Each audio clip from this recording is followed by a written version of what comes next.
Friends, this is Rafi. Welcome to my channel. ఈరోజు Nifty bank Nifty గురించి తెలుసుకుందాం friends.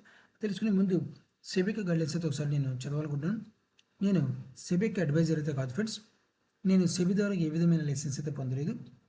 So తద్వారా నేను ఏ విధమైన రికమెండేషన్కి అనర్హుని.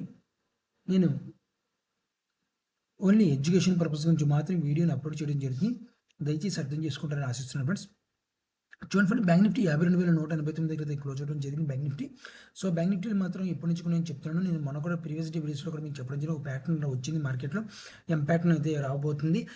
కన్ఫర్మేషన్ కావాలని కూడా చెప్పడం జరిగింది. కన్ఫర్మేషన్ వైపు మార్కెట్ వెళ్తుందన్నమాట. కన్ఫర్మేషన్ అయితే మాత్రం డెఫినెట్గా మార్కెట్లో కొద్దిగా సెల్లింగ్, కొద్దిగా మరీ దారుణంగా సెల్లింగ్ కాదు, కొద్దిగా సెల్లింగ్ ప్రెజర్ అయితే రావాలి. ఎందుకంటే హెల్తీ కరెక్షన్ రావాలని మార్కెట్లో నుంచి ఎప్పటి నుంచి చెప్తున్నాం మేము. ఇప్పటికే మార్కెట్ చాలా ఓవర్ వాల్యుయేషన్లో ఉంది. మార్కెట్ ఇంత ఓవర్ వాల్యుయేషన్లో మార్కెట్లో మనం బయ్యింగ్ అయితే చేయకూడదు, సెల్లింగ్కే ప్లాన్ చేసుకోవాలి. సో దాని గురించి నేను ఇంట్రాడే బేసిక్లో మాత్రమే నేను ప్రజెంట్ మూవ్ అవుతున్నాను, కానీ హోల్డింగ్ పర్పస్ అయితే ఏం లేదు. మొన్న కూడా మీకు చెప్పడం జరిగింది, కాల్ ఆప్షన్స్ అయితే నేనైతే ఎగ్జిట్ అయిపోయాను కాల్ ఆప్షన్ నుంచి.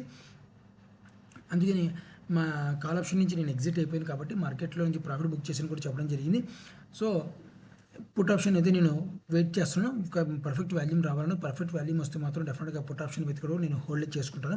అది ఒక రోజు, 2 రోజుల, 3 రోజుల, 5 రోజుల మార్కెట్ చేతిలో ఉంటుంది. ఎందుకంటే మార్కెట్లో ఒకసారి బిగ్ క్యాండిల్స్ ఒకసారి ఫామ్ అయితే ఒక రోజు, 2 రోజుల్లో ప్రాఫిట్ తీసుకుంటాను.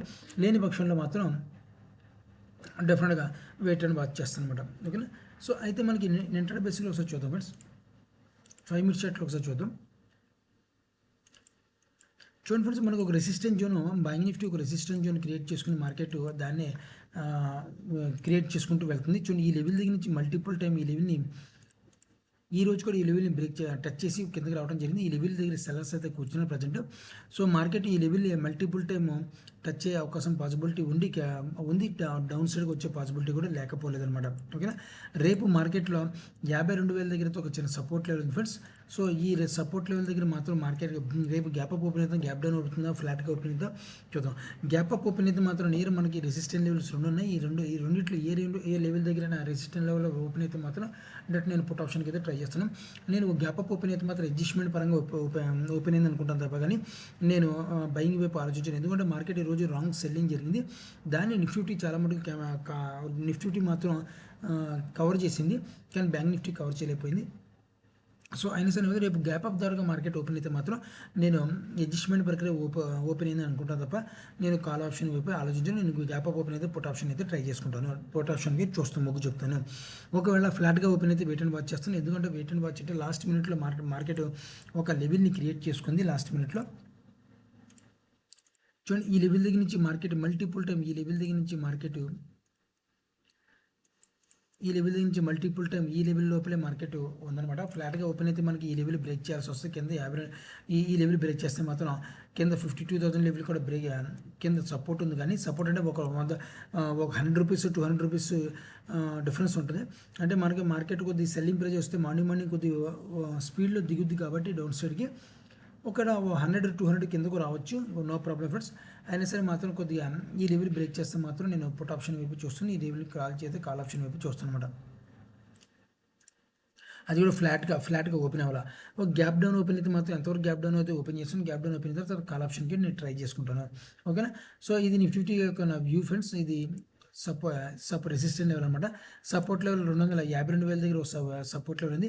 అది హై వాల్యూమ్తో బ్రేక్ చేస్తే మాత్రం డైరెక్ట్గా 50,500 దగ్గర మార్కెట్ అయితే వచ్చే అవకాశం పాసిబిలిటీ ఉందన్నమాట. సో ఇది ఇప్పుడు నిఫ్టీ ఒకసారి చూద్దాం ఫ్రెండ్స్.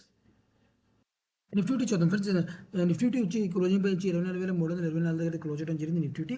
సో నిఫ్టీ మాత్రం మళ్ళీ ఒక ఆల్ టైమ్ హైని ట్రై చేస్తుంది మార్కెట్. మళ్ళీ రేపు కానీ ఎల్లుండి కానీ మార్కెట్ రేపు కాబట్టి ఎల్లుండి అయినా సరే ఆల్ టైమ్ హైని ఒకసారి వెళ్ళాలి. అప్సైడ్ మూమెంట్లో ఉంది నిఫ్టీ. కొద్దిగా డౌన్ సైడ్ వస్తే మరీ మంచిది. కొద్దిగా డౌన్ సైడ్గా వస్తే మాత్రం కొద్దిగా మంచిదనమాట నిఫ్టీ. ఒకవేళ మార్కెట్ డౌన్ సైడ్ రాకుండా రేపు బ్యాంక్ నిఫ్టీ వాలిటిలిటీ ఉంటుంది. రేపు జాగ్రత్తగా ట్రేడ్ చేయండి. అంటే 3x volatility, 4x volatility, 5x వాలిటీ, అది వరల్డ్ న్యూస్ బేసిక్ ఉంది. మార్కెట్ న్యూస్ బేసిక్ మీద ఉంటుంది అది. కానీ రేపు మాత్రం వాలిటిలిటీ ఉండే అవకాశం పాసిబిలిటీ నిఫ్టీలో బ్యాంక్ నిఫ్టీలో ఉందన్నమాట. ముందుగా చెప్తాను, జాగ్రత్తగా ఉండాలి. రేపు మార్కెట్ 24,600 లెవెల్ బ్రేక్ చేస్తే 24,450 బ్రేక్ చేస్తే మాత్రం మళ్ళీ ఆల్ టైమ్ హైని నిఫ్టీ ఒకసారి చూస్తాం. మనం చూసి ఆల్ టైమ్ హైని హైయర్ హైస్ వేసుకుంటూ మార్కెట్ వెళ్ళిపోద్ది అనమాట. ఒకవేళ ఇన్ కేస్ అలా కాకుండా 24,500 24,450 నుంచి 24,500 లెవెల్ బ్రేక్ చేయకుండా మార్కెట్ డౌన్ సైడ్కి వస్తే మాత్రం మార్కెట్ కొద్దిగా వాలిటేటివ్ చూడాలి, కొద్ది డౌన్ సైడ్కి అయితే మనకి చూసే అవకాశం పాసిబిలిటీ ఉంది. మొన్న కూడా మీకు చెప్పడం జరిగింది బ్యాంక్ నిఫ్టీ యొక్క 24,000 దగ్గర అయితే సపోర్ట్ లెవెల్ ఉంది. ఆ లెవెల్ని ఎగ్జాక్ట్గా నియర్ సపోర్ట్ లెవెల్ తీసుకుని మార్కెట్ అప్సైడ్ మూమెంట్ అయితే వెళ్ళడం జరిగింది. సో మనకి సపోర్ట్ అండ్ రెసిస్టెన్స్ లెవెల్ చూద్దాం ఫ్రెండ్స్ ఒకసారి. చూడండి ఫ్రెండ్స్, ఇది 5 మినిట్స్ చార్ట్ అనమాట. బ్యాంక్ నిఫ్టీకి 5 మినిట్స్ చార్ట్ చూడండి. మనకి ఆల్ టైమ్ మార్కెట్ మొన్నటి నుంచి ఈ లెవెల్ని సపోర్ట్ చేసుకుంటూనే వెళ్ళింది. ఈ లెవెల్ మాత్రం ఈరోజు ఈ లెవెల్ దగ్గర మార్కెట్ అప్సైడ్ మూమెంట్ వచ్చి ఒక రెసిస్టెంట్గా క్రియేట్ చేసి ఇంట్రాడే బేసిక్లో హోల్డ్ అవడం జరిగిందనమాట. ఓకేనా. అయితే మార్కెట్లో మాత్రం కొద్దిగా బయింగ్ వెళ్ళాలి. రేపు మార్కెట్ గ్యాప్ అప్ ద్వారా ఈ లెవెల్ని బ్రేక్ చేసుకుంటుంది అనమాట. ఎందుకంటే ఒక చిన్న డబ్ల్యూ ప్యాటర్న్ అయితే రావడానికి ట్రై చేస్తుంది మార్కెట్. డబ్ల్యూ ప్యాటర్న్ కన్ఫర్మేషన్ వస్తే మాత్రం మార్కెట్ మళ్ళీ 24,500 24,600 కూడా మార్కెట్ వెళ్ళే పాసిబిలిటీ ఉంది. మనకి రెసిస్టెంట్ లెవెల్ ఉంది ఇక్కడ. ఈ రెసిస్టెంట్ లెవెల్ దగ్గర నుంచి మార్కెట్ మళ్ళీ ఆల్ టైమ్ హైని ఒకసారి వెళ్ళే పాసిబిలిటీ ఉంది. ఏ లెవెల్ బ్రేక్ చేస్తే 24,000 ఈ లెవెల్ బ్రేక్ చేయాలి మనకి. ఈ లెవెల్ బ్రేక్ చేస్తే మాత్రం డెఫినెట్గా మళ్ళీ మార్కెట్ ఈ లెవెల్ బ్రేక్ చేస్తే మళ్ళీ 24,600 ఆర్ 650 కానీ 700 కూడా వెళ్ళే పాసిబిలిటీ నిఫ్టీలో మనకు కనబడుతుంది. సో బ్యాంక్ నిఫ్టీ యొక్క సపోర్ట్ అండ్ రెసిస్టెన్స్ లెవెల్స్ ఇవి ఉన్నాయి. అదేవిధంగా కింద మనకి సపోర్ట్ లెవెల్ చూసుకుంటే మాత్రం ఈ లెవెల్ దగ్గర నుంచి మార్కెట్ ఒక సపోర్ట్ అయితే క్రియేట్ చేసుకుంటుంది. రేపు ఇన్ కేస్ మార్కెట్ వస్తే ఈ లెవెల్ కూడా ఈరోజు సపోర్ట్ చేసుకుని వెళ్ళింది. రేపు ఇన్ కేస్ ఒకరోజు ఈ లెవెల్ మళ్ళీ వస్తే మాత్రం డెఫినెట్గా ఈ లెవెల్ని మళ్ళీ ఒకసారి సపోర్ట్ అయితే చేసుకోవాలి. మార్కెట్ సపోర్ట్ చేసుకుని మార్కెట్ని ఒక అప్సైడ్ మూమెంట్ని తీసుకెళ్తారనమాట. సో ఓకేనా. సో ఇది ఫ్రెండ్స్ మనకి నిఫ్టీ యొక్క సపోర్ట్ అండ్ రెసిస్టెన్స్ లెవెల్స్. మీరు కూడా ఆప్షన్లో ట్రేడ్ చేసే వాళ్ళైతే జాగ్రత్తగా ట్రేడ్ చేయాల్సిన ఆశిస్తున్నాను. నా వీడియో వాచ్ చేసిన థ్యాంక్ యూ వెరీ మచ్.